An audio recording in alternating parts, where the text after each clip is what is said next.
Hi, young adults. This is Stress and Health Part 2. So, hopefully, you already watched the Part 1 video, kind of gave you an overview of your body's reaction to stress and what stress is. For this Part 2 video, if you look on the left-hand side, we'll do a little review of what GAS was. I know in the last video I was starting to run out of time, so I was moving kind of quickly. So, we'll do a quick little review.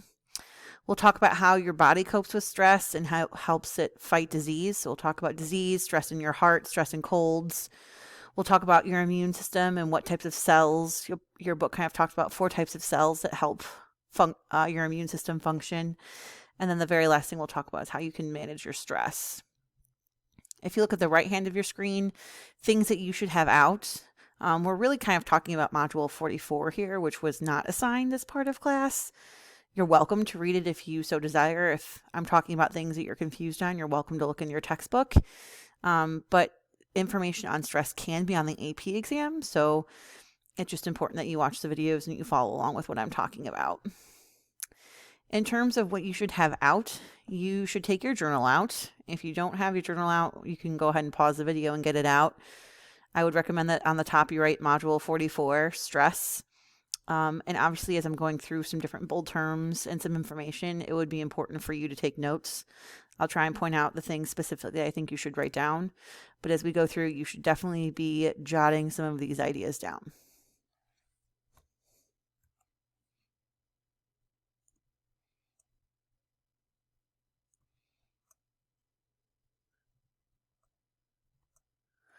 Okay, so this is from the last PowerPoint, but I just kind of want to go over it quickly again.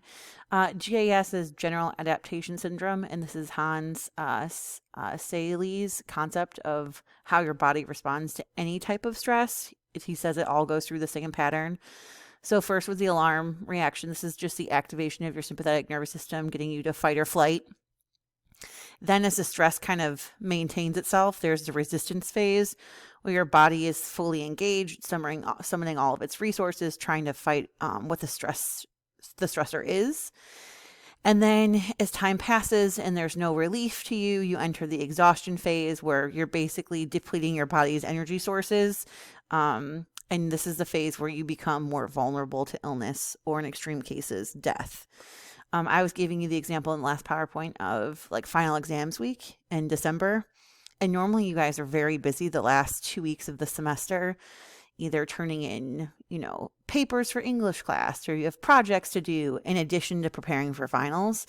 And so the alarm reaction, right, is when you're activating your sympathetic nervous system to prepare for taking all those tests and finishing all those projects. Resistance is when you're fully engaged, trying to meet the needs of all your classes, and you're not sleeping, or you're not eating, or you're not exercising because you're so focused on dealing with your stress. And then the exhaustion phase, as you enter, it's a couple weeks of getting ready for finals. Some of you start to become very fatigued. A lot of you start falling victim to illness, right? Think about how many of you have had colds or came down with some type of illness right around final exams week because your body has been in resistance mode for so long that you're just running out of resources. So that's kind of just a general synopsis of GAS. I will tell you, you absolutely should have everything on the slide written down. This is a favorite to put on the AP exam. It was part of their free response question 2 years ago. It was definitely on the multiple choice a couple years. So just make sure you have these written down. And if you have any questions, let me know. So this is where the last thing I talked about in the last PowerPoint was talking about the whole main point that he's trying to argue is that the human body does cope well with temporary stress, right? So temporary stress comes at somewhat of a small cost, right? But when the stress persists, you pay a much higher price, right? This is the prolonged stress. And that higher price that your body is paying is that there's lower resistance to fight infections or deal with other threats to your mental and physical well-being. And so we're talking about telomeres, which are pieces of DNA at the ends of your chromosomes. So if you look at that diagram, you can see the cell, there's the nucleus, there's all your chromosomes, and at the end you see those telomeres. And as you get older, the telomeres start shortening, which is a normal process. But when they get too short, they can't divide anymore and the cell dies. So this is why stress actually looks to age people. is kind of what they're arguing here. That stress is going to age you because it's actually causing your telomeres to shorten faster and to die off. Okay. And so we'll talk about some other ways that we cope with stress as well. Here's this video of GAS. If you're interested in watching, it's kind of a good summation video of the different steps for GAS. So you're welcome to watch it. I will link it in our Schoology update so you can see it or access it that way.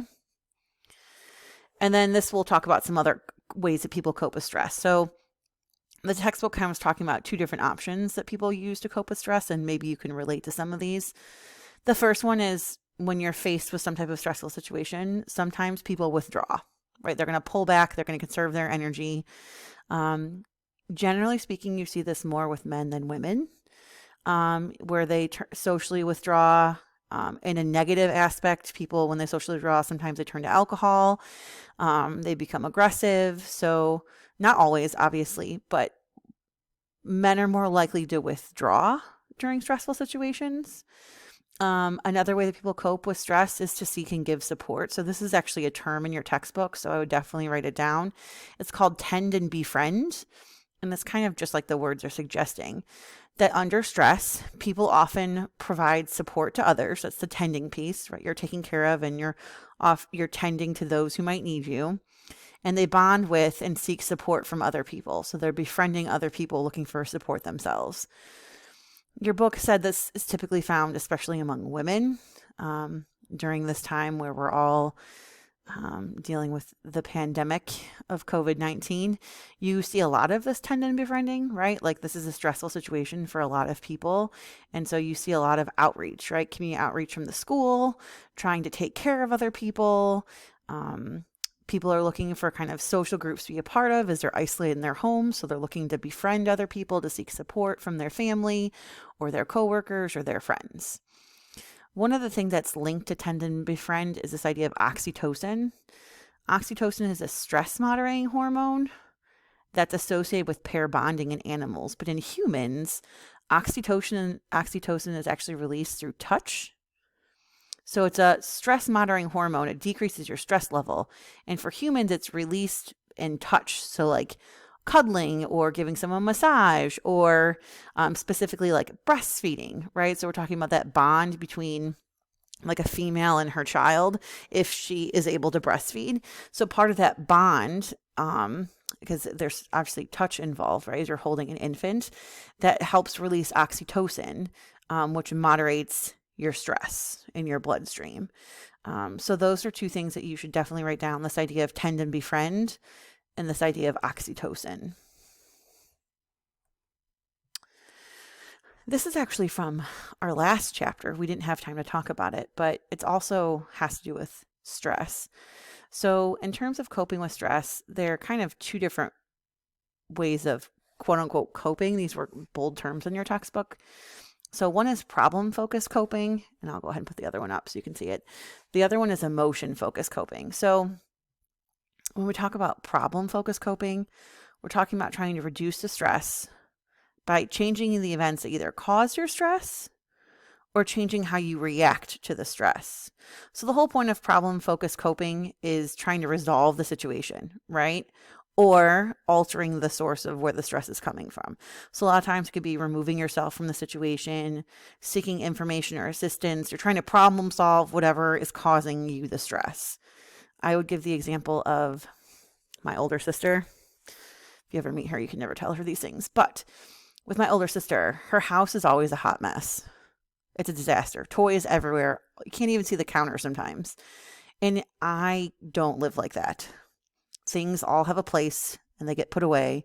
Granted, I don't have children, so that's a difference, but she has 3 kids and there are things everywhere. And it bothers me and it actually stresses me out because whenever I'm at my sister's, which is a lot, I always feel like I need to be picking up and cleaning up or doing the dishes or cleaning off a surface because there's just stuff everywhere. And so if I was using this example of like problem-focused coping, so when I am at her house and I'm feeling stressed out because there's stuff everywhere and you're trying to eat dinner at the table and like everyone can't sit down because the table has like art projects and schoolwork and my sister's work and there's just stuff all over the table, I problem focus coping and I start cleaning everything. like putting stuff away, organizing the toys. Like that's my go-to move because that's me dealing with a stressful situation, right? Emotion focused coping is when you cannot change a stressful situation, so you respond by attending to your own emotional needs, right? So if we're talking about examples of emotion focused coping, like people can't change the situation, so maybe you start to attend your emotional needs by going to therapy, right? So when my mom passed away, like tending to my own emotional needs as opposed to maybe the emotional needs of my sisters or my dad or my nieces and nephews, like I started going to therapy, right? That's a thing that I needed to do for myself because I can't change the situation, right? So therapy, journaling, meditation, those generally are considered like positive ways that people can emotionally cope. Negative ways would include like isolating oneself. Like that would be considered like a negative way of emotional coping. Okay, so we're moving into stress and disease. So there's psychophysiological illness. Psycho means mind. Physiological is talking about the body. So this is the mind-body illness. So this is any stress-related physical illness. An example would be like hypertension, right? So psycho is mind. Physiological is talking about the body. So this is any type of mind-body illness. So the mind part is the stress piece that could cause some type of physical illness. And then the next term, which these are bold terms in your book, so I'd encourage you to write them down, is psychoneuroimmunology. Right? So psycho, once again, is the mind.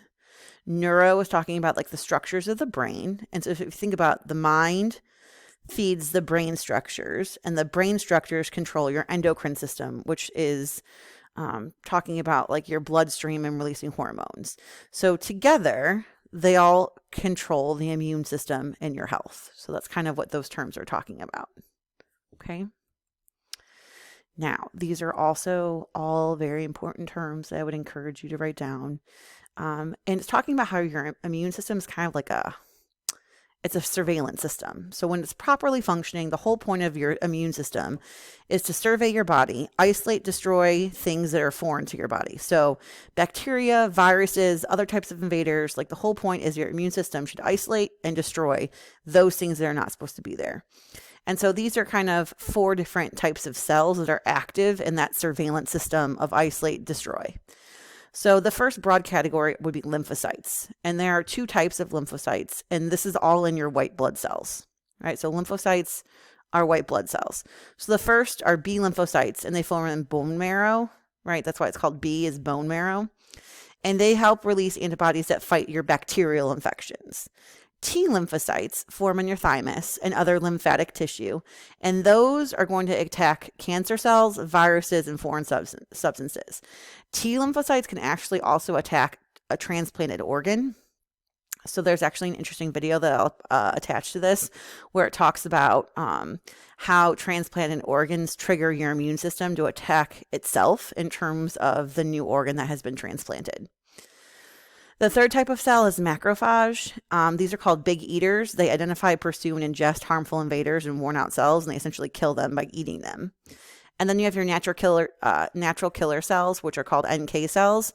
Those pursue disease cells within your own body. So like a disease cell, like a cell that has a virus, a cell that has cancer, it attacks those cells within your own body, and it basically like destroys them. Not by eating them, because that's what the macrophage are doing, but this is a general idea. So if you actually look, I'm not going to pretend that I know all of the things that are on this image, but if you kind of look at showing you the macrophage and how it would go about eating an infected cell. So it's literally like swallowing it whole, and it shows you kind of what's happening here. But the better suggestion I have is this video, part 1. It's about 10 minutes long, a little under 10 minutes, but this is a great video to show you how NK cells and macrophages work in your body. If you have a lot of questions, I would definitely suggest watching part 1. Part 2 is also great, but I'm just saying it's a good visual part 1 about how your immune system cells work. And I'm running out of time again, so there looks like there's going to be a part 3 video coming up next, so stay tuned.